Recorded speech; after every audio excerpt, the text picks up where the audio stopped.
bonjour. Bienvenue à cette conférence avec Daniel Kemp. Le privilège d'un intervieweur, c'est un peu d'orienter le thème de la conférence.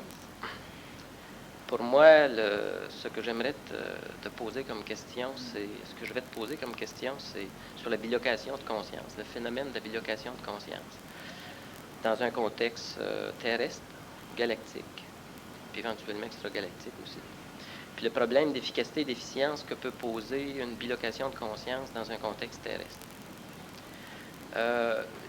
Dans une conversation antérieure qui a eu lieu entre toi et moi, tu mentionnais que l'espace-temps de la création pouvait être perçu selon deux modes. C'est-à-dire que la distance de la création occupe un espace-temps beaucoup plus court que le temps expérientiel de la création. Pour pouvoir avoir une double perception de cette phénoménologie-là d'espace-temps, il faut avoir un phénomène de bilocation de conscience. Est-ce que c'est exact? Oui. Pour toi, la bilocation de conscience existe-t-elle aussi dans un contexte terrestre pour quelqu'un, par exemple, qui est polarisé émotivement et mentalement? Est-ce qu'une personne vit une bilocation de conscience? Oui. Pour un peu situer cette notion-là, pour la triturer un peu dans ce contexte-là, il y a quand même des types de phénomènes auxquels on assiste, des phénomènes qu'on pourrait qualifier d'anormaux. C'est un continuum, on pourrait parler de l'amnésique, du drogué, du schizophrène, puis de l'antenne supramentale, qui sont des cas anormaux. Pourrais-tu traiter ces types-là de phénomènes de conscience sous l'angle de la bilocation de conscience? Est-ce que ça en est ou ça n'en est pas, et en quoi ça diffère? Bien, évidemment, là, c'est plusieurs questions. L'amnésique n'est pas en bilocation de conscience. L'amnésique peut subir une trituration cérébrale par manque de fonctionnalité au niveau des capsules synaptiques neuroniques. C'est-à-dire que le cerveau conduit mal les informations, donc il ne peut pas, l'âme, l'ego ne peut pas avoir accès à l'information mémorielle par réflexion, parce qu'on sait qu'un ego ou un âme n'a pas accès à de la mémoire si elle n'est pas exprimée dans une image énergétique, une image électromagnétique qu'on appelle une pensée. La pensée, elle naît exclusivement en fonction d'un cerveau et selon la qualité qu'a le cerveau de reproduire par réflexion l'image ou le phénomène mémoriel qui provient de l'âme. Alors, il y a des amnésiques qui sont amnésiques cérébralement. Il y a des amnésiques qui sont amnésiques simplement parce qu'il y a trop de substances chimiques au niveau de l'hippocampe, du cervelet, du bulbe rachidien, etc., qui vient nuire, qui vient colorer la conductibilité neuronique et vient donc perturber l'image, ce qui fait que l'amnésique se rappelle des choses, mais ce qu'il se rappelle n'est pas nécessairement en corrélation avec ce que les autres se rappellent, c'est-à-dire que sa mémoire est donc faussée, différemment de celui qui n'a pas de mémoire ou qui ne se rappelle pas. Après ça, on a l'amnésique astrale, celui qui se voit coupé de son canal réincarnationnel et qui n'a pas un ajusteur de pensée suffisamment opérationnel ou suffisamment contrôlé. Cette amnésique astrale est une amnésique énergétique, c'est-à-dire que lentement, il va voir le feu intérieur, s'oublier. Lentement, l'ego meurt, l'âme se dissout. L'individu continue à vivre. Les premières prémices, les premiers morceaux de l'âme vont rester. C'est celles-là qui vont être détruites en dernier. Ce qui fait que lentement, notre individu va oublier le présent. Il va oublier de plus en plus de choses. Il va se rappeler le passé. À un moment donné, il va retrouver les vieilles trames du passé dont il pourra se rappeler il y a 20 ans, 30 ans ou son enfance. Et à un moment donné, il pourra être quelqu'un qu'on ne reconnaît pas. Pourquoi? Parce qu'il se rappelle simplement ce qu'il a vécu dans d'autres vies, mais il n'a pas la conscience de sa mémoire, donc il n'a pas la conscience de savoir ce qu'il fait, ce qui fait qu'il ne peut pas dire qu'il se rappelle d'une autre vie. Il ne sait même pas qu'il est là. Une forme d'amnésie astrale par étranglement du canal réincarnationnel, ce qui fait que l'ego s'oublie lui-même, donc il y a une amnésie. Et puis il n'y a rien à exprimer dans le cerveau, même si le cerveau est encore correct du point de vue de la réflexion. Après ça, on a une autre forme d'amnésie qui est celle de l'anégoïsation, qui est une forme d'amnésie qui est similaire à l'étouffement astral, sauf que cette anégoïsation-là, ce n'est pas parce que l'ego à l'intérieur lentement devient une espèce de crème qui a une seule consistance, une seule couleur, une seule saveur, mais c'est parce que toute l'énergie astralo-égoïque a été projetée dans le corps vital, et lorsque le corps vital planétaire n'est plus capable de contenir, lorsqu'il n'y a pas suffisamment d'atomes constituant le corps physique d'un humain pour maintenir la quantité d'énergie intra-atomique dans la structure même du corps, cette énergie est propulsée dans le monde morontiel, le plan entre la vie et la mort. Et cette énergie va créer le double conforme de ce qui, chez l'humain, est le plus avancé, le plus évolué, c'est-à-dire que le double éthérique va être la réplique planétaire exact, ce n'est pas la réplique exacte, ce n'est pas une exactitude absolue, va être la réplique planétaire exacte de ce que c'est l'esprit. Lorsque l'esprit touche le corps physique de l'homme, il est réfléchi par le corps de l'homme lorsque le corps de l'homme devient un miroir supramental, et réfléchi, cette onde est réfractée ou est simplement réfléchi dans le plan morontiel avec la coloration qui est déterminée par ce qui le réfléchit, donc par la pureté de l'homme, par la pureté de l'âme. Cette amnésie va engendrer une amnésie planétaire, c'est-à-dire que notre humain ne sera plus capable de se rappeler qui il est. Pourquoi? Parce qu'en réalité, il n'est plus ce qu'il devrait se rappeler. Et là, il y a une nuance intéressante à faire. Si je ne me rappelle pas qui j'ai été, c'est parce que je n'ai jamais été cela. Ce qui a été n'est plus. Le meuble ne se rappelle pas qu'il a été un arbre, il se rappelle qu'il a été dans telle ou telle pièce. Bon, il ne peut pas se rappeler qu'il a été un arbre parce qu'il a été transformé totalement, il a été alchimisé, muté, et il n'est plus, donc le meuble n'a jamais été un arbre. Dans la mémoire du visuel de l'homme, dans la mémoire historique de l'homme, l'homme peut prétendre qu'un meuble a déjà été un arbre. La preuve qu'un meuble n'a jamais été un arbre, c'est que tu ne peux pas faire un arbre avec un meuble. Bon. L'être humain qui vit cette anégoïsation voit donc une transformation totale, une mutation énergétique et nécessairement psychologique, vu que la psychologie est supportée par l'énergie, donc une mutation énergétique, transformer totalement sa structure de mémoire, c'est-à-dire que de l'être mémoriel qu'il est, de la créature du temps qu'il est, parce que l'homme est exclusivement une créature du temps, de la créature du temps qu'il est, il devient maintenant une créature de l'instantané. Il n'est plus une création de la mémoire, il est une création, le terme création est relativement inexact, il est une prolifération, il est une expression de l'instantané qui, du point de vue de l'instantané, a toujours été. Même si actuellement dans l'instantané qui t'habite, ce n'est pas, quand tu deviendras instantané, ça l'aura toujours été. Alors, il n'y a donc pas de temps. C'est pour cela que du point de vue d'un ajustement entre la mémoire et l'instantané, je peux dire que tout est déjà accompli. Malgré que dans l'instantané, c'est faux, malgré que dans l'instantané, ce sera vrai, et malgré que dans l'actuel présent, donc dans le monde de la mémoire, c'est potentiellement vrai. Alors, avec une fusion, donc une bilocation fusionnelle entre l'instantané et la mémorielle, parce que la bilocation, c'est exclusivement une conscience qui a la capacité de connaître la mémoire et de connaître l'instantané. Si on parle du Dieu, si on ne parle pas des pieds de Dieu avec les orteils qui sont les dieux que l'on connaît, Yahvé, Allah, etc., si on parle de la tête d'un Dieu, d'une intentionnalité qui n'est pas définissable dans le monde, avec des exemples, avec des parallèles dans le monde de notre planète, dans le monde de l'actualité, parce que dans notre monde, tout ne peut être représenté, si on a un peu d'intelligence, que par une vision mécanique. Il n'y a pas de place pour de l'intentionnalité, c'est-à-dire que pour expliquer tout ce qui arrive dans le contexte de notre planète Terre, on n'a pas besoin de la théorie de l'intention. Seule la mécanique seule peut tout expliquer. À l'extérieur du contexte mécanique de notre planète Terre, on pourrait envisager le potentiel d'une intentionnalité, c'est-à-dire d'un phénomène qui n'est pas réactionnaire, mais qui est actionnaire, et qui est individuellement actionnaire et qui peut vivre du point de vue de l'homme, qui peut vivre en collaboration avec d'autres phénomènes intentionnels, mais du point de vue du phénomène intentionnel, on parle donc encore une fois de bilocation de point de vue, du point de vue de l'homme, il y en a plusieurs, mais ces plusieurs sont intentionnels, ils ne sont pas réactionnels, c'est-à-dire que l'espace-temps de chacun n'influence pas l'espace-temps d'un autre parce qu'il n'y a ni espace ni temps.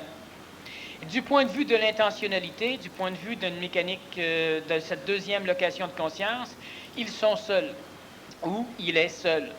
Il est seul, par contre, son instantanéité lui permet d'avoir une vibration, une perception sentimentique qui le met en résonance avec la probabilité instantanée, donc avec une réalité actuelle de la présence de d'autres intentionnalités pures, mais les mondes de ces intentionnalités ne se touchent pas pour la simple raison qu'ils n'ont pas de volume, donc ils n'ont pas de dimension, comme nous les connaissons nous-mêmes. Cela veut dire que ces phénomènes intentionnels ne font pas partie de la création, font partie de l'extra-créationnalité, et ils ont accès à la créationnalité par le biais de l'ajusteur de pensée, qui est la seule forme exprimée dans la création qui relie l'homme ou qui relie une contingence atomique, une forme énergético-atomique, à de l'extra-créationnalité à l'extérieur même de la création, c'est-à-dire que ce que je dis là est si on veut préciser précisément, est un petit peu faux. L'ajusteur de pensée est en relation avec le plan d'intentionnalité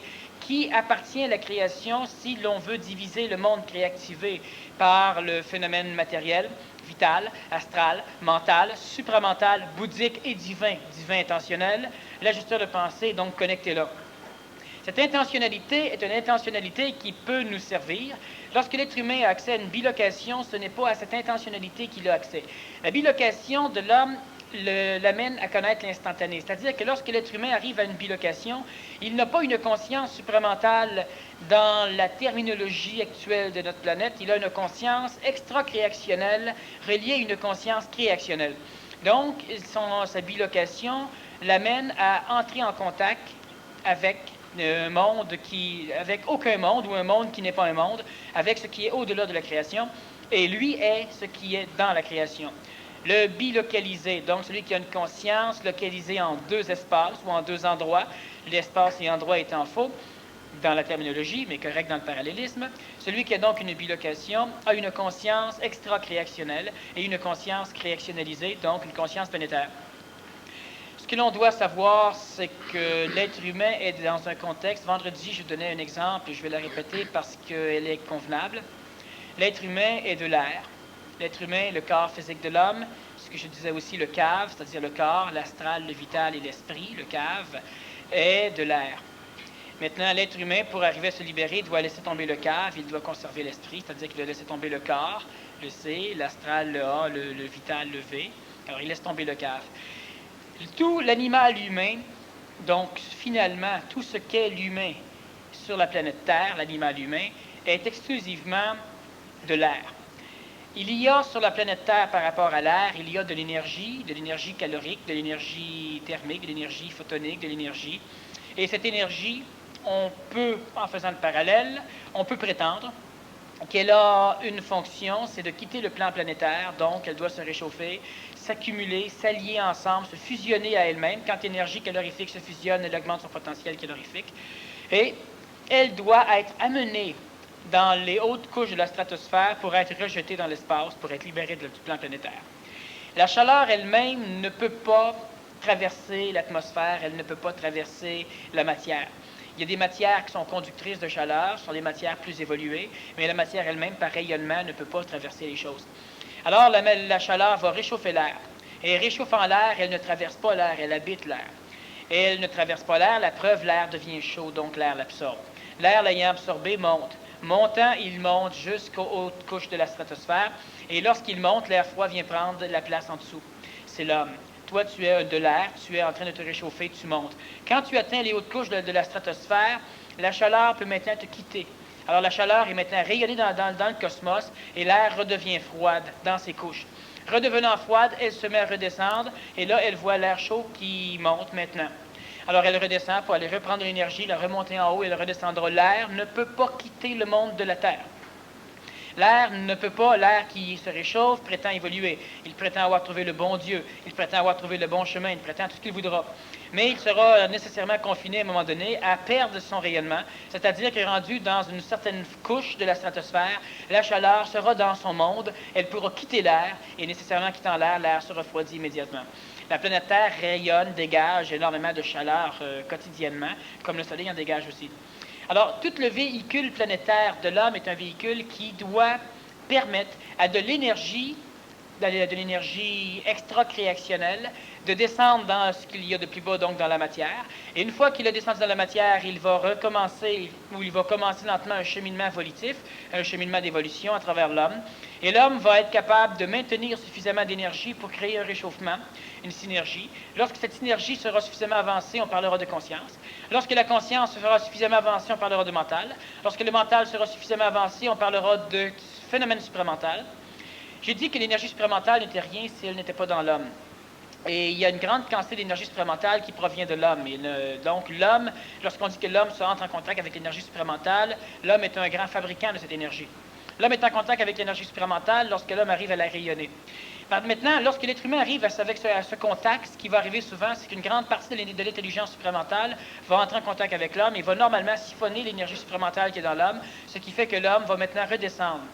L'homme redescend parce qu'il vient de perdre sa chaleur. Il a vu, il a eu une espèce de bilocation extrêmement temporaire et il redescend, il s'écrase avec ses mémoires et ses structures archaïques et archétypées. Il va par la suite recommencer son ascension après quelques années de repos, lorsqu'il aura maudit le territoire qu'il aura réchauffé. Il changera de religion, il changera de chemin, il essaiera une autre région, il ira dans le désert du Sahara, il ira ailleurs. Et là, il se dira, bon, ben, cette chaleur-là, elle va me monter et elle ne me quittera pas. On a déjà vu que l'intelligence supramentale dans le passé avait toujours réglé son problème de la même façon. Elle avait crissé son camp.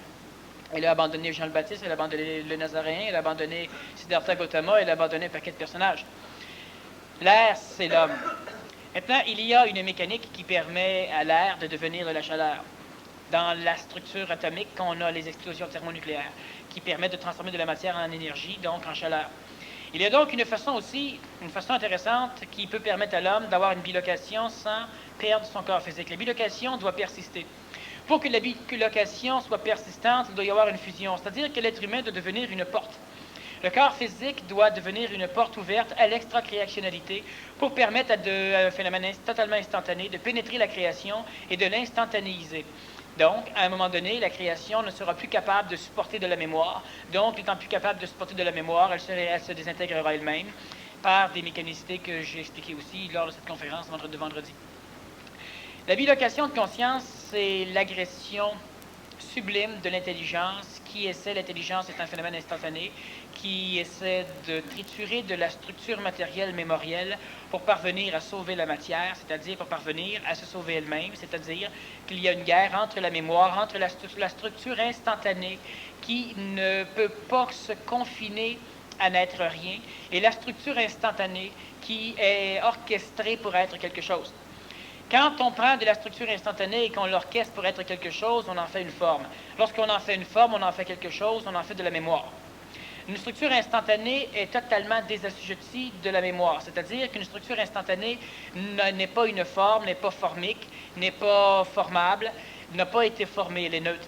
Et c'est la problématique de toute cette substance formique qui a été formée par de l'énergie instantanée qui instantanément maintient une forme, donc engendre de la mémoire. Lorsque nous parlons d'évolution, lorsque la chaleur augmente, le bois brûle. Lorsque la chaleur augmente, la matière subit une thermofusion. Lorsque l'évolution se fait, les mémoires de l'homme changent.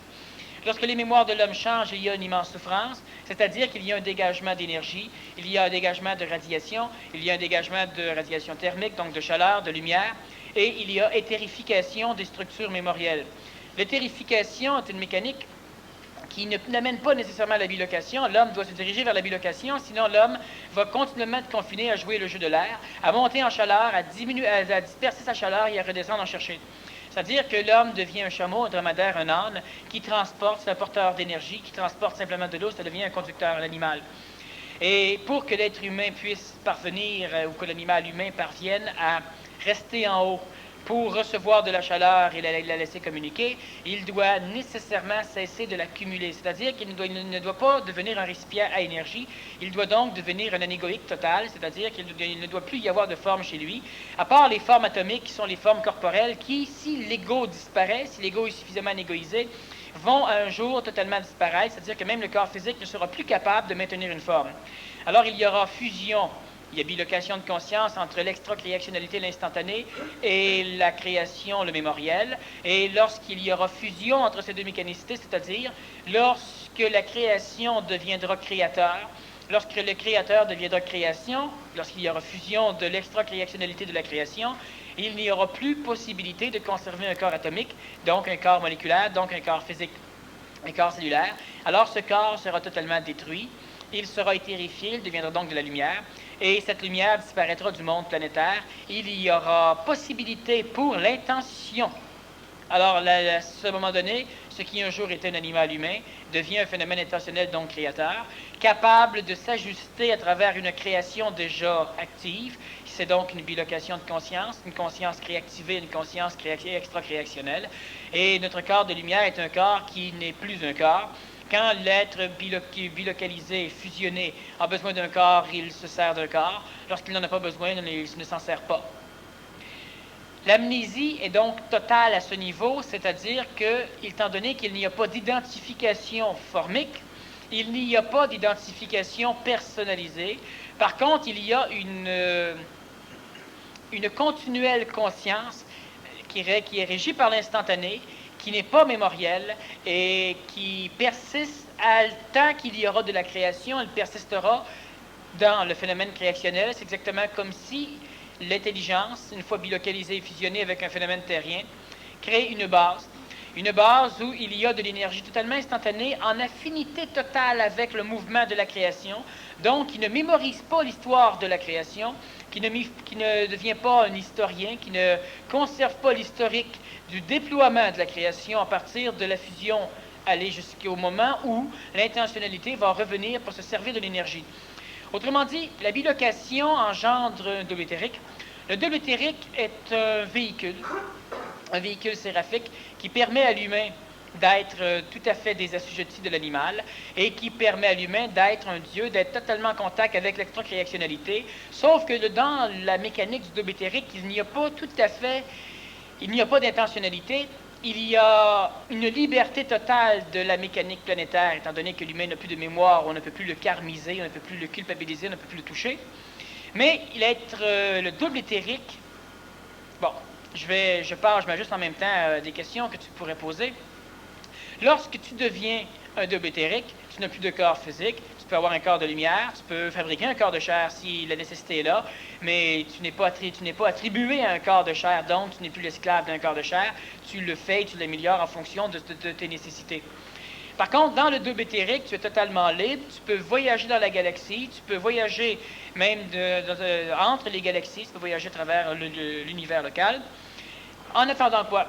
En attendant rien, parce que tu n'auras plus un ego qui sera obligé de passer son temps.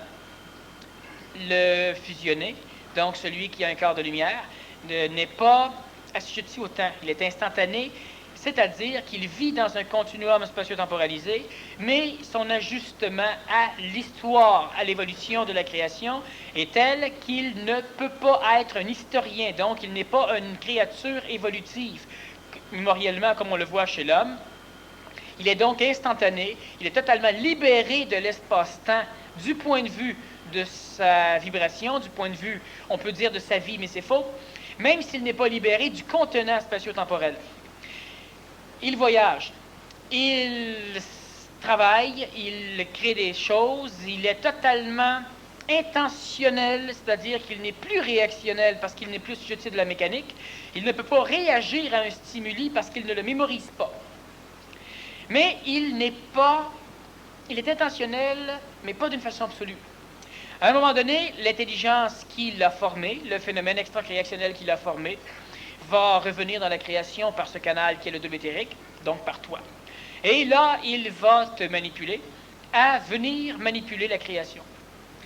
Et de ce fait, tu as une intentionnalité qui n'est pas absolue, qui est actuelle.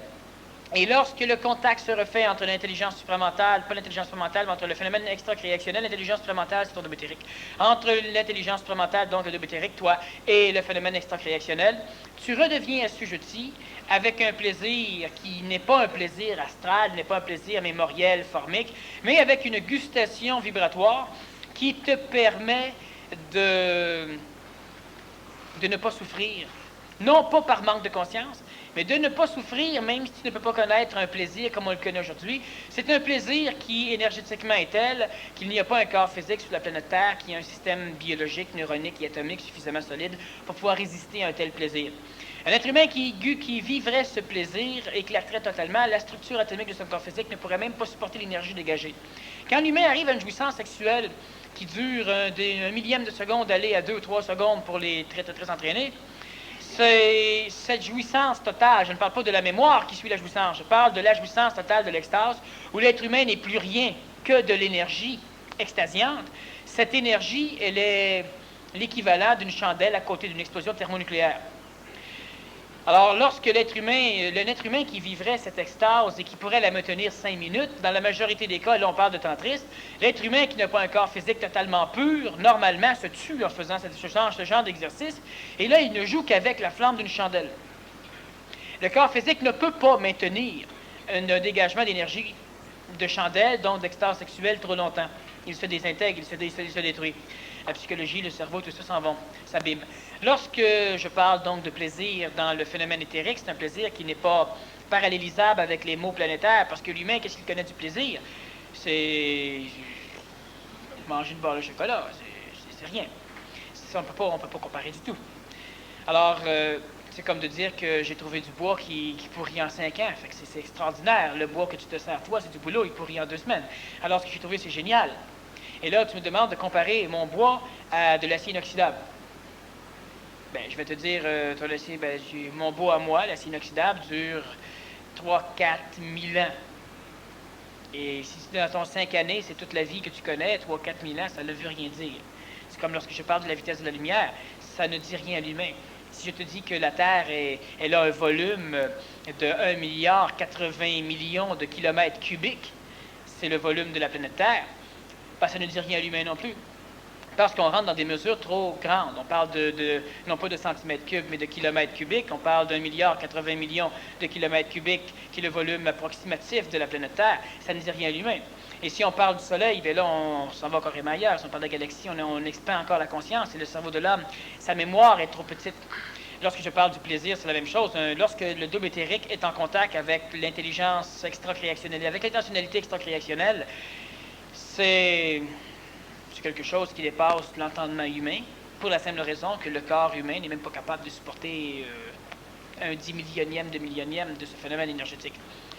Donc, lorsque l'être humain a une bilocation fusionnée, il n'est plus un être humain, il est un extraterrestre, il est de temps en temps un extra-créationnalisé, c'est-à-dire qu'il devient non pas une divinité, du point de vue de l'homme, il peut être une divinité, par contre, il devient un dieu. Une divinité, c'est un Dieu personnalisé par la vision émotive d'un ego. Il y a donc plusieurs divinités. Un Dieu, c'est une mécanique transpersonnelle qui a la capacité d'intentionnaliser les choses et qui reste assujetti quand même à des mécaniques. Donc, un Dieu a la faculté d'intentionnalité tant qu'il n'est pas en contact avec l'extra-créationnalité. Alors, le Dieu reste un phénomène créativé. Le phénomène des dieux, c'est quelque chose qui habite la création. Il y a des dieux de la matière, ceux que nous avons connus pour engendrer nos religions et notre système d'évolution astrale et spirituelle. Il y a des dieux de l'énergie. Il y a des dieux de l'intelligence. Ces dieux, ce ne sont pas des dieux à adorer. On n'a pas à les recouvrir d'or, mais ce sont des phénomènes divins. La divinité, c'est autre chose. La bilocation, donc, entraîne chez l'humain une amnésie totale par le phénomène qui est totalement instantané, mais il n'a pas besoin de mémoire pour la simple raison qu'il est la mémoire. Tu exprimes un état finalitaire dans lequel une personne qui a une conscience, un double éthérique complètement fusionné, son contact est tel qu'il n'y a pas de biologie actuellement humaine qui peuvent supporter ça. Il y a, par exemple, par ailleurs, un individu comme toi qui a des grandes hauteurs à laquelle il atteint dans son niveau de conscience, puis ce qu'on pourrait appeler une constitution de double éthérique. Bon, je t'arrête 2 secondes, et plus. 2 secondes de plus que ce que je vais dire. En ce qui me concerne, une grande partie de mon travail, bon, c'est assez compliqué à expliquer parce que c'est assez compliqué à visionner. Une grande partie de ce qui me constitue est uniquement un véhicule qui doit absorber de la mémoire de l'avenir. Donc, une grande partie de mon temps est occupée à me rappeler. Et une autre partie de ce qui me constitue est de l'instantanéité. Maintenant, cette instantanéité qui descend pour accélérer les corps physiques actuels ainsi que les systèmes neuroniques, endocriniens, etc., biologiquement, la race humaine n'est pas capable encore de former des corps capables d'entrer en contact avec de l'intelligence extra-créationnelle. La structure atomico-biologique aujourd'hui, la biochimie de l'homme, n'est pas capable d'engendrer génétiquement des corps physiques capables de vivre une bilocation. Il n'y a pas sur le plan planétaire, à partir de l'histoire antérieure à l'homme, suffisamment d'informations cellularisées pour permettre une fusion et un contact convenable avec l'intelligence supramentale. Maintenant, pour accélérer les choses, pour catalyser les choses, il y a donc l'intervention de ce que j'appelle des phénomènes melchisédiens. Et je ne suis pas un Melchisédek, par contre, je travaille conjointement avec un phénomène melchisédien, et d'autres personnes ici vont le faire. D'autres le font, mais ne le savent pas. Et il y a maintenant régurgitation de mémoire de l'avenir à travers la structure atomique actuelle, parce que la mémoire historique n'est pas capable ne donne pas suffisamment d'informations pour donner au corps physique le support atomique et vibratoire nécessaire.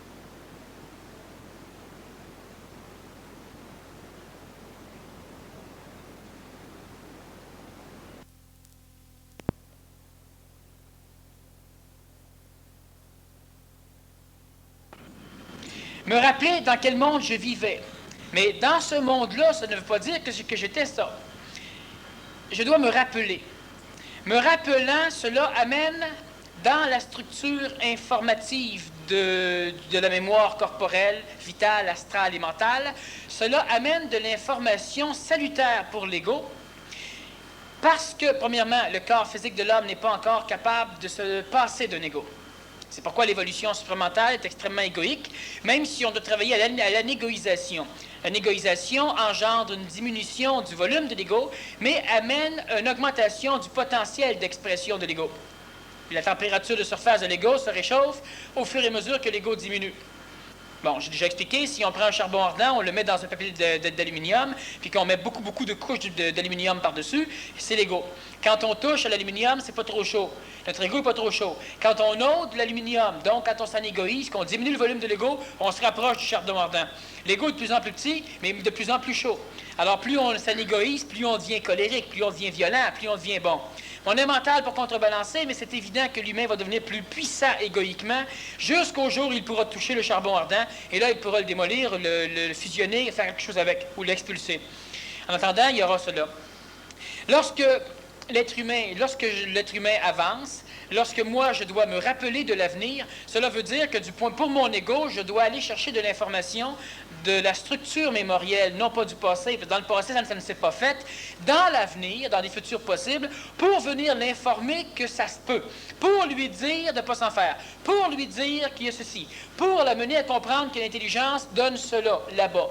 Si je prends le parallèle dans l'actuel présent ou dans l'histoire de l'homme pour te dire comment l'intelligence peut s'exprimer dans l'homme, dans le système évolutif planétaire de la Terre, il n'y a pas de parallèle. Je ne peux pas prendre Gengis Khan, je ne peux pas prendre Philippe de Macédoine, je ne peux pas prendre l'histoire. Et dans l'actuel présent, je ne peux pas prendre le présent non plus. Alors je m'en vais dans l'avenir et là je vois ce que l'intelligence peut créer. Et là, pour mon ego, c'est quelque chose d'énergisant, d'égoïsant, mais d'une égoïsation qui est en affinité avec la descente de l'intelligence. Donc, d'une égoïsation qui accepte n'importe quand de disparaître. Parce que maintenant, il sait qu'il est entre bonnes mains. Alors, quand il va disparaître, c'est exactement comme si tu es un enfant, tu as 12 ans, et je t'initie aujourd'hui pour que tu deviennes un homme. Tu ne seras plus un enfant après l'initiation. Alors, l'enfant a hâte. Mais une fois que tu es devenu un chasseur, un guerrier, tu n'es plus un enfant. Donc, tu ne joues plus. Mais tu n'as plus le goût de jouer. Donc, par contre, tu vas couvrir les bonnes femmes, ce qu'avant tu ne faisais pas, tu leur faisais des tours. La fille, lorsqu'elle est initiée et qu'elle devient une femme, on va l'autoriser à procréer. Mais avant, on ne l'autorisait pas, mais elle n'avait pas le goût non plus. Et il n'y a pas un homme qui allait violer une fille. Il va sauter sur une femme dans ses tribus. Puis la femme, ça ne la dérange pas trop, parce qu'elle sait très bien qu'une tribu, un peuple, c'est si la femme procrée. Et elle a un corps à procréer, elle n'a pas la conscience de tout comprendre, mais elle ne souffre pas de se faire sauter par n'importe qui. Mais tant qu'elle n'a pas été initiée, il n'y a pas un homme qui va y aller. C'est un enfant, ça ne va même pas dans leur conscience. Alors, quand l'ego finit par comprendre l'idée de l'initiation, il ne souffre plus de se voir taper dedans. En réalité, on tape plus dedans, on tape dans le corps physique, puis on tape dans les parties de l'ego qui n'ont pas compris encore, pour les affiner, pour qu'ils comprennent. Alors, dernièrement, j'expliquais à quelques gens, et puis je le répète ici parce que ça peut me permettre d'aller plus loin. Quand je me rappelle, qu'est-ce que c'est l'intelligence? L'intelligence, c'est quelque chose qui fait que dans un futur possible, le Canada a acheté d'une compagnie extrêmement secrète, d'une société secrète, des armes de guerre. Et cette compagnie extrêmement secrète, c'est une compagnie qui, dans l'avenir, dans le futur possible, est une compagnie que moi je mets en marche. Et cette compagnie, elle fabrique des armes de guerre. Et on décide de l'offrir au Canada parce que le Canada est un pays de paix. Les Américains le peuple américain est la réincarnation du peuple romain. Le Canada est une réincarnation d'un peuple essénien, beaucoup plus pacifique, même s'ils ont la visualisation de contrôler le monde planétaire. Alors, à un moment donné, je vends ce sous-marin, un sous-marin qui n'a pas de kiosque, un sous-marin qui est extrêmement gros, un sous-marin dans lequel on peut jouer au tennis. Il y aurait même c'est un immense sous-marin. Mais ce sous-marin, il avance à quelques 200 nœuds sous l'eau. Et donc, un sous-marin conventionnel peut peut-être faire 30, 40 nœuds, ça, vraiment dans le maximum. Celui-là, il va beaucoup plus vite. Il ne fend pas l'eau, c'est-à-dire que lorsqu'il avance, il n'y a pas d'onde. Alors, l'eau traverse le sous-marin, traverse l'eau traverse le sous-marin. Il n'y a pas de vague, il n'y a pas d'onde, il n'y a rien de cela. Et ce sous-marin, lorsqu'il est mis en service, vers la fin des années 90, il va dans l'Arctique et il lance des milliers de torpilles. Parce que, actuellement, l'Union soviétique place un sous-marin nucléaire à l'eau par semaine, alors que le Canada va en acheter 7 à 12 d'ici les 20 prochaines années. Alors, il lance quelques milliers de torpilles. Ces torpilles sont des torpilles engendrées par la technologie de l'intelligence. Les torpilles, ils s'en vont se placer sur la frontière soviéto-canadienne et les attendent. Chaque fois qu'un sous-marin russe traverse, une torpille qui est programmée pour le suivre. Du moment que le sous-marin rentre dans les eaux territoriales canadiennes, la torpille commence à frapper le sous-marin. Et elle ne fait que frapper le sous-marin aux minutes, sans arrêt, 24 heures sur 24. Il n'y a aucun être humain qui peut vivre dans un sous-marin qui se fait taper dedans régulièrement. Alors le sous-marin revient, et lorsqu'il rentre dans les eaux territoriales soviétiques, la torpille le lâche. Alors, la guerre est totalement impossible par les sous-marins, qu'ils soient ce que tu voudras. La torpille peut l'anéantir, le sous-marin, mais elle ne le fait pas, c'est pas nécessaire, lui-même n'est pas capable de supporter cela. Elle tape dedans, bang, bang, à minute, très chronométré. Ça engendre un stress incommensurable pour l'ego, on ne peut pas. Il y a un paquet d'autres armes que la compagnie fournit au Canada, et il y a un paquet d'autres stratégies sur lesquelles on va passer. Dans un avenir possible, tu peux te rendre compte que malgré l'ascension militaire, l'escalade militaire de l'animal humain, une guerre peut être impossible, même si l'humain n'a pas d'intelligence. Par la descente d'intelligence dans une contingence d'humains qui vont arriver à s'unir, à travailler, à créer une société secrète, pas une secte. Une société secrète, c'est autre chose. Une secte, c'est que lorsqu'on colore un livre religieux et qu'on privilégie une forme de divinité particulière. Une société secrète, c'est une société qui ne peut pas être connue parce que les gens ne sont pas à la hauteur de la comprendre. Alors, une société secrète, à un moment donné, peut engendrer une industrie qui fabrique des choses, et technologiquement, cette torpille, elle pourrait être fabriquée, mais elle n'est pas dans la conscience idéologique des militaires, ni des fabricants. Mais elle est totale, elle empêche la guerre. Maintenant, on parle de missiles que tu lances qui vont détruire un autre pays. Cette technologie a aussi inventé des missiles qui ont été répartis partout sur le plan planétaire. Et lorsqu'un missile décolle, immédiatement, il y a un missile qui est caché dans la forêt, qui est caché n'importe où, beaucoup plus petit, qui décolle avec et qui le détruit tout de suite. Alors, tu ne peux pas lancer le missile. Tu peux les garder, les missiles. Tu ne peux pas les lancer. Alors, ce qui fait que la guerre, les égos des animaux humains sont totalement sécures, ils ont tout leur armement, mais ils ne peuvent pas s'en servir. Alors, bon, quand tu fouilles dans les avenirs possibles, quand je me rappelle des choses que j'ai vécues, je me rends compte que l'intelligence a la faculté d'anéantir totalement les probabilités d'anéantissement de l'homme. Maintenant, l'intelligence a besoin d'un allié, l'homme. Mais l'intelligence n'a pas besoin de beaucoup d'alliés. Quand je parle d'homme, je parle du grand H, de l'homme, de la femme et de l'enfant. Mais quand je fouille dans l'avenir pour me rappeler certaines choses, l'ego se voit instruit non pas seulement de la réincarnation historique, mais de réincarnation de l'avenir, qui permettent à la structure égoïque de s'attendre à l'initiation, d'espérer l'initiation, même s'il ne sera pas là pour en parler après. Il sait que c'est parfait. Maintenant. Donc, la phase d'évolution devient extrêmement amusante, elle devient plaisante. Plus le corps physique subit les maltraitements de l'intelligence, de l'évolution ou de l'initiation, moins il en souffre. Parce que finalement, il sait que tu veux devenir un guerrier, un chasseur, moi je te couvre de peinture bleue, fluorescente, avec des petits champignons dedans donc, et je t'envoie dans la forêt. Je te dis maintenant, tu m'as suivi quand j'allais à la chasse, tu m'as suivi quand j'allais à la pêche, tu m'as suivi partout, tu connais les plantes comestibles, les animaux dangereux, et je te bande les yeux, je te transporte jusque loin dans la jungle, je t'abandonne. Tu dois retrouver le village, mais quand tu vas revenir, il faut qu'il n'y ait plus aucune tache de peinture bleue sur ton corps. Et cette peinture bleue-là, elle ne s'en va pas à l'eau. Alors, c'est nécessairement quand la peau aura suffisamment évolué que la peau morte sera tombée, que la peinture va tomber. Ça prend 30 à 60 jours, dépendant des corps physiques. Si tu retrouves le village, tu es un homme. Mais les enfants ont hâte. Il y a encore des tribus qui font ce genre d'initiation. Les enfants ont hâte. Ils peuvent mourir là-dedans. Puis quand il pleut, quand ils se font attaquer, quand ils doivent manger, quand ils doivent jeûner parce qu'ils n'ont rien trouvé, c'est la souffrance. Mais ils s'en foutent. Tous les jours, ils regardent leur peau être de moins en moins bleue. C'est impeccable. L'avenir permet ça dans les groupes. Le jeune, lui, voit les adultes, donc il connaît l'avenir, un avenir potentiel, ce qui l'attend. Il voit qu'il a le droit aux femmes, ou qu'il a le droit aux hommes, il voit qu'il a le droit à sa hutte, il voit qu'il a le droit de manger avant les autres, il voit qu'il a le droit de parole, il voit qu'il a le droit du respect. Donc, nécessairement, il voit qu'il gagne dans cette souffrance. Cette souffrance n'est plus une souffrance. Elle devient un plaisir, un jeu. L'évolution devient extrêmement enrichissant, plaisant. Alors, quand ça fait 30 jours, il n'a presque plus de peinture, il ne sait même pas s'il veut rentrer immédiatement ou pas. Alors là, il se dit, si je ramène l'oreille d'un jaguar, bien, je vais même à gagner encore mieux quand je vais revenir. Parce que non seulement je vais avoir survécu, mais en plus, je vais avoir tué le roi de la jungle. Ou un aigle, une plume d'aigle royal, dépendant des territoires. Alors là, il n'a même pas hâte, c'est plus ça du tout. Mais tu es un peu comme un aveugle, un voyant parmi des aveugles, dans le sens suivant. C'est l'exemple analogique que je comprends de ce que tu dis, c'est que je regarde un enfant, mettons, qui est subjectif, qui a 5 ans. Moi, comme adulte, j'ai une conscience mentale, j'ai une conscience plus absolue par rapport à la sienne qui est très subjective. Puis je vois toute la saga, toute la trame d'espace-temps qu'il va avoir à vivre jusqu'à l'âge adulte. Mais pour l'enfant, lui, qui est dans sa conscience subjective immédiate, il ne voit que les jeux de blocs Lego qu'il a à manipuler.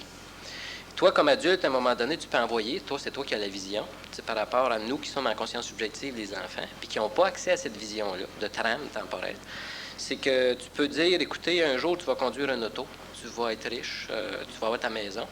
Comme l'enfant écoute ça, il dit, là, il va commencer, 5 minutes après, il va dire, quand c'est que je vais avoir ma maison? Parce que pour lui, tu lui as donné une vision, mais il n'y a pas la conscience bilocalisée, mentale, de voir sa trame temporelle. Fait que 2 heures après, il va dire, bon, ben là, ma maison est faite, là, quand c'est que je vais l'avoir, ma vraie maison?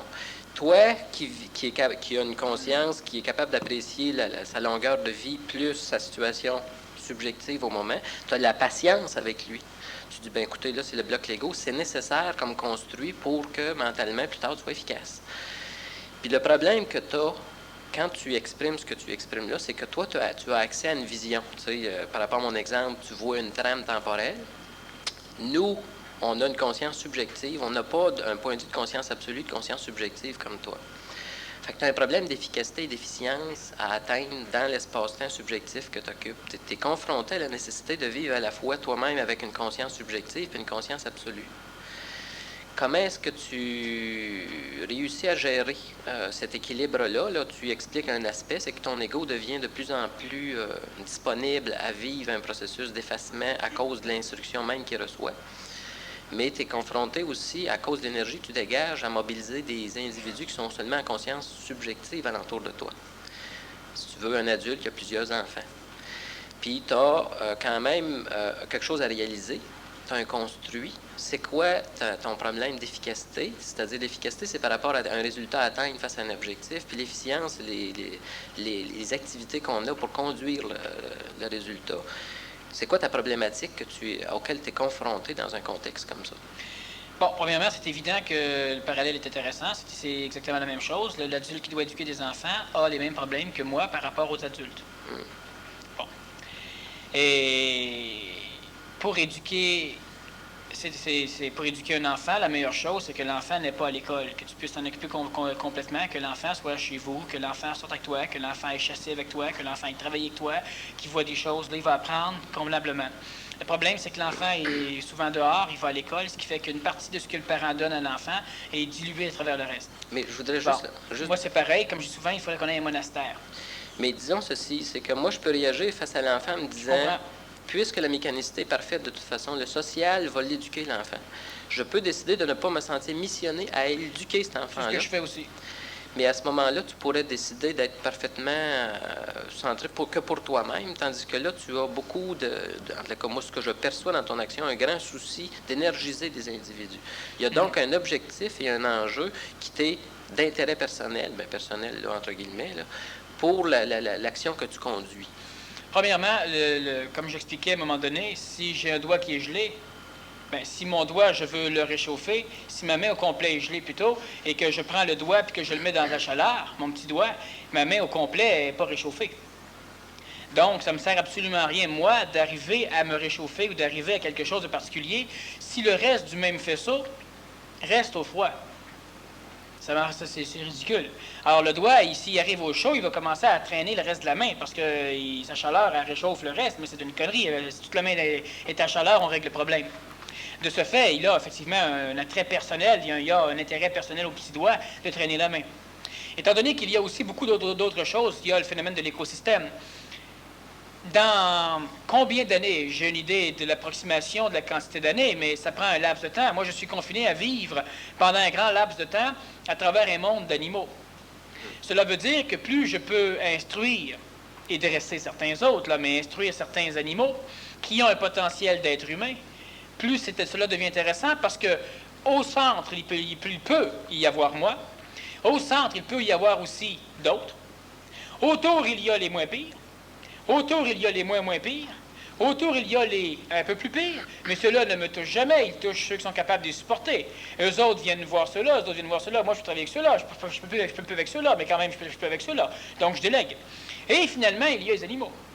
Alors, il y a celui qui a besoin d'une mission. Alors, un jour, je lui donnerai une mission. Lui va s'occuper de tous ceux qui ont besoin d'un maître, d'un messie. Alors, lui va s'en occuper. Fait que tous ces individus-là ne viendront pas me voir. J'aurai la paix. Puis celui-là, il peut venir me voir, il tête pas trop. Ben non, il tête beaucoup aussi, pas trop. Je place quelqu'un d'autre entre lui et moi. Jusqu'à un moment donné où il y a des individus avec qui ne seront pas entre moi et quelque chose d'autre, qui vont être dans la même situation que moi. Mais on pourra vivre ensemble. Ce sera l'accumulation de différents faisceaux de toute façon. Après ça, il y aura une bifurcation de ces faisceaux-là vers les animaux, jusqu'aux animaux de classe inférieure, dans le règne humain. Mais qui dit capacité de conscience localisée à un niveau extraterrestre, là, peut impliquer aussi interlocuteur. Tu as déjà fait allusion à une entité galactique au centre de la galaxie auquel nous avons un référentiel énergétique. Est-ce que cette entité-là est purement existentielle?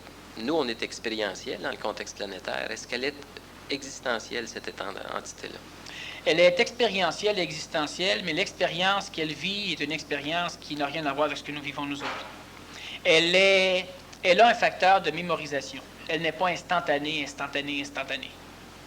Donc, elle est prépersonnelle, elle n'est pas personnalisée. Donc, son facteur d'expérience n'est pas le même que le nôtre. Nous avons une expérience qui nous permet de nous créer une personnalité.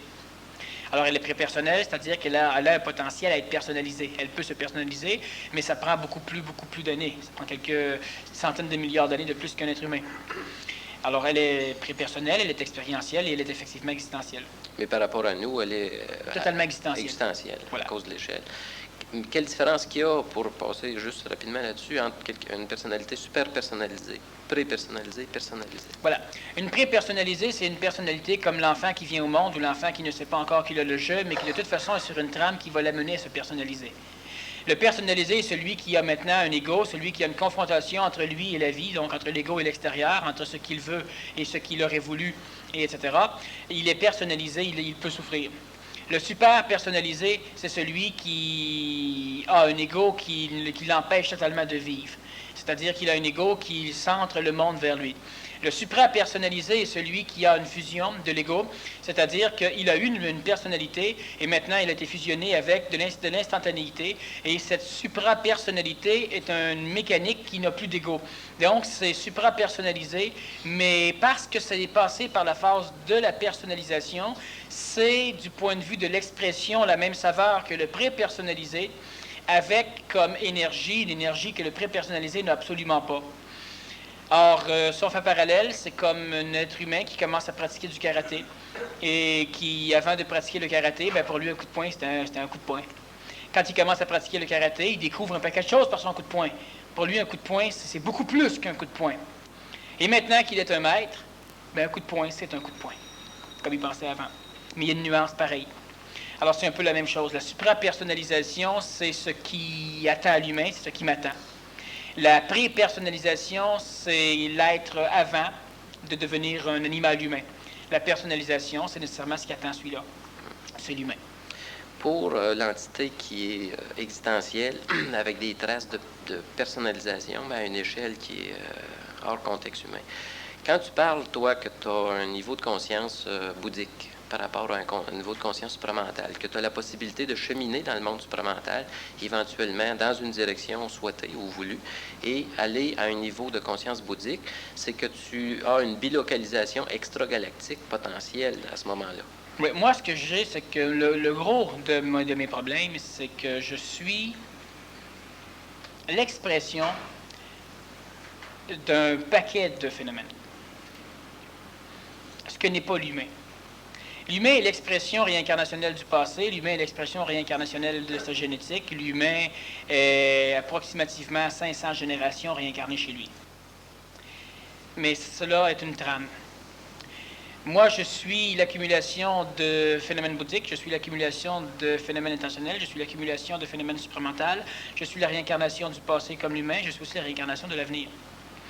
Et j'ai un contact fusionnel, la fusion n'est pas complétée, j'ai un contact fusionnel bilocalisé avec le phénomène extra-créationnel. C'est ce qui fait que de plus en plus, je peux en parler de ce qui se passe de l'autre côté.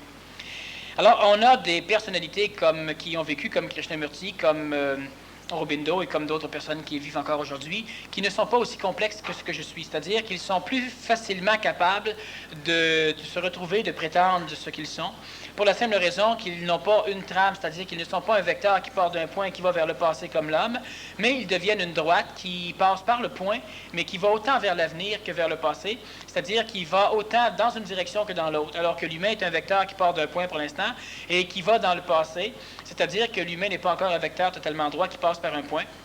Il s'arrête à ce point, et la conscience actuelle de l'homme aujourd'hui est ce point. Ce point avance sur une droite en créant la droite. Tu me suis? Tandis que la majorité des personnalités qui sont des antennes supramentales, qui ont été ou qui le sont aujourd'hui, 100%, sauf moi, sont des phénomènes vectoriels totaux, c'est-à-dire qu'ils passent par le point de l'humanité, mais ils ne créent pas le chemin sur lequel ils passent. Ils doivent trouver leur chemin, s'orienter pour cesser de le créer, et lorsqu'ils trouvent leur canal, ils n'ont qu'à cheminer dedans, donc le monde devient facile. Moi, je suis le point focal d'un paquet de phénomènes énergétiques. Donc, il y a un faisceau, un vecteur bouddhique, un vecteur intentionnel, un vecteur extra-créationnel, un vecteur du futur, un vecteur de 2 ou 3 futurs possibles qui se réunissent toutes dans un futur possible. Il y a un vecteur, évidemment, qui vient du passé, et il y a des vecteurs qui proviennent de mondes parallèles. Et à travers tout cela au complet, ces vecteurs-là viennent chez moi et s'unissent. Ce qui fait que je suis péniblement incapable de tout à fait définir. Quand on me dit, quand on me pose la question, qu'est-ce que, comme souvent, de plus en plus, les gens qui se réchauffent me posent comme question, c'est pourquoi as-tu besoin de nous? Qu'est-ce que tu fous avec nous autres? Parce que finalement, tout seul ou en gang, c'est pareil. Fait que qu'est-ce que tu as à perdre ton temps avec nous autres? C'est qu'il y a à travers les vecteurs qui coïncident où je suis, il y a des vecteurs qui traversent certains individus. Et présentement, qu'est-ce que je fais? La seule réponse que je peux donner, c'est que je m'occupe. Je passe mon temps. En attendant un temps particulier. Ou en attendant un temps que mon heure vienne, mais ce n'est pas une heure, c'est un temps. Et c'est ce qui complique énormément les choses, quoiqu'en même temps, ça permet d'amener comme information, dans l'information astrale de notre planète, une trame d'information qui n'est pas amenable par d'autres. Alors, étant donné que j'ai beaucoup plus de trames de vecteurs qui proviennent du passé, de différents passés, la majorité des humains soutiennent dans leur génétique réincarnationnelle à peu près 500 générations. Moi, j'en contiens beaucoup plus que cela. Et nécessairement, cela problématise énormément l'ajustement par rapport à ce que l'humain devrait s'attendre normalement de ce que je devrais être. Je suis très jeune, je suis très vieux, je suis toujours un peu foufou, je suis un roi défroqué total, je suis un immense monarque neutre, je suis un génie, je suis un extraterrestre, je suis un être humain conventionnel, et je suis d'autres choses. Et l'alliance de tout cela crée une espèce de folie qui n'est pas folle, c'est-à-dire que dans la conscience, du point de vue de l'humain qui aurait à vivre cela, lui serait fou. Bon. Et moi, ça me plaît pas, mais ça me crée du plaisir. C'est intéressant. J'attends. Et qu'est-ce que je fais avec l'humain? J'attends avec l'humain. Qu'est-ce qui se passe? Je ne sais pas ce qui se passe. Les avenirs possibles, il y en a plein d'avenirs possibles pour l'humanité. Si j'arrive à déterminer quel est mon chemin dans l'avenir, je pourrais alors dire à beaucoup d'humains quel est leur chemin. La problématique, c'est qu'étant donné qu'il y a plusieurs vecteurs qui s'unissent ensemble, j'ai une conscience qui me permet de savoir où je vais, ce qui va arriver, mais je n'ai pas encore l'intentionnalité appliquée pour pouvoir orchestrer la chose. C'est-à-dire, l'intentionnalité chez l'homme peut s'exprimer, elle va s'exprimer de plus en plus d'ici les 20 prochaines années. Il y a des êtres humains qui auront la faculté de bouger le monde, qui auront la faculté d'intentionnaliser des choses, c'est-à-dire de contrôler l'avenir. Et je ne me tirerai pas, j'en ai parlé aussi dans une conférence dernièrement, pendant une vingtaine d'années. Plus il y a d'humains qui vont être capables de contrôler l'avenir par sécrétion sur des trames d'avenir possibles qu'ils se refusent de vivre, plus l'avenir sera tangentiel vers eux. Si moi je peux faire cela mieux que toi, tu deviendras mon esclave. Parce que tu ne pourras t'occuper que des avenirs que j'aurai ignorés. Mais si j'arrive à englober une quantité astronomique d'avenirs, si je les ai englobés avant toi, tu ne peux plus rien faire. Tu vas essayer de voir un futur possible, tu vas essayer de sécréter dedans, mais tu ne pourras pas sécréter dedans. Je l'aurais choisi, tu ne pourras pas l'empêcher. Pendant les 20 prochaines années, il y a des supramentalisations humaines qui vont permettre à certains individus qui seront capables de pratiquer des techniques de l'écœurement avancé, de l'écœurement contrôlé, techniques de sécrétion sur des trames possibles, techniques de travail par rapport à la préscience et à la destruction de futurs possibles, techniques à travers la sélection de futurs possibles pour pouvoir tout faire pour ne pas aller là où on doit aller et pour pouvoir tout faire pour aller là où on ne doit pas aller, en sécrétant de façon à aller là où on doit aller, parce qu'on a sécrété, parce qu'on ne voulait pas y aller, et de façon à ne pas aller là où on ne veut pas aller, parce qu'on a travaillé de toutes nos forces pour y aller. Lorsque cela sera compris, ces humains-là, moi j'en parle, je suis le premier sur la planète à en parler, donc il y a des chances que j'arrive à quelque chose avec ça. Eh bien, ceux-là vont enligner la trame totale de l'avenir de l'humain. Une chose certaine, c'est que si des contingences suprapuissantes viennent travailler contre, ces humains-là vont enligner un avenir possible et ils vont devoir s'échapper de l'évolution de la planète. Alors, ils seront extraterrestrement sortis, sauvés. Ils se sauveront eux-mêmes. Le travail de l'intentionnalité, c'est cela. Pendant les 20 prochaines années, on a la possibilité de commencer, disons, il reste un peu moins que 20 années, mais quand même, on a le potentiel de changer le monde, de changer l'avenir. Pas avec des prières. Surtout que la prière travaille contre. Ceux qui prient changent le monde. Il y a une mécanique, mais c'est évident que l'idée d'une société secrète, c'est une société secrète qui doit faire le travail. Mais une société secrète, ce n'est pas n'importe qui peut faire partie d'une société secrète. Pourquoi? Parce qu'il y a toujours des animaux humains qui veulent faire partie de certaines choses à cause que leur ego veut l'embarquer dans le bon bateau. Sauf que ce qu'ils ne savent pas, c'est que sur ce bateau-là, à 6 heures du matin, on se lève toujours pour faire une pratique de feu, d'exercice de feu. Ah, puis là, eux autres, ils trouvent ça écœurant, puis là, ils pensaient pas que ci, puis que ça, puis ça n'a rien à voir avec le bateau, on s'en va en Polynésie. Alors, pourquoi qu'on fait un exercice de feu tous les matins? C'est totalement idiot. Ben, on fait un exercice de feu tous les matins, on fait un exercice de feu tous les matins. Ah, c'est ça. Là, après ça, eux autres, ils embarquent dans un petit bateau, ils font une mutinerie. Là, c'est là qu'une secte commence. Et puis là, ils embarquent dans le petit bateau, puis eux autres, ils n'en font pas d'exercice de feu. L'exercice de feu ne servait à rien, sauf à éliminer ceux qui n'ont pas d'affaires. Mais comment peut-on avoir une vision aussi perspicace ou puissante de futur et ne pas avoir la même sagacité de vision dans le choix des détails insignifiants du présent? Pour la simple raison que ces détails sont insignifiants. Sauf que le problème de l'efficacité, de l'efficience devient, pour un observateur extérieur, un questionnement. Oui, mais c'est faux. Parce que, bon, je t'expliquais que je suis un roi défroqué. Pas déchu, défroqué. Défroqué. Total. Et c'est la seule chose qui a nui dans l'avenir, comme dans le passé, à ma position sociale. Position hiérarchique. Parce que je n'ai jamais cru, je n'ai jamais plus pu croire que l'onde de forme était absolue. L'onde de forme, elle a une efficacité d'outil. Elle n'est pas absolue. Et tous ceux avec qui j'ai vécu, avec qui j'ai travaillé, ont toujours prétendu que l'onde de forme était absolue. C'est-à-dire qu'eux étaient soutenus dans leurs énergies par l'onde de forme. Alors que moi, je prétends qu'on peut se servir de l'onde de forme pour se former, et on doit digérer, cellulariser ce qu'on a formé, et l'onde de forme n'est plus par la suite le support. Si je rencontre quelqu'un qui a besoin de l'onde de forme, je l'aurai. Mais à un moment donné, je suis invité par une hiérarchie extrêmement grande, et pour être totalement dans l'efficacité de l'événement, je ne dois pas m'assujettir à leur onde de forme, donc être classique comme eux.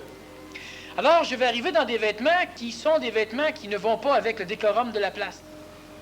Parce que, si je ne le savais pas, maintenant je le sais parce que je le dis, si j'arrive dans leur même décorum, je serai confiné dans les mêmes limites.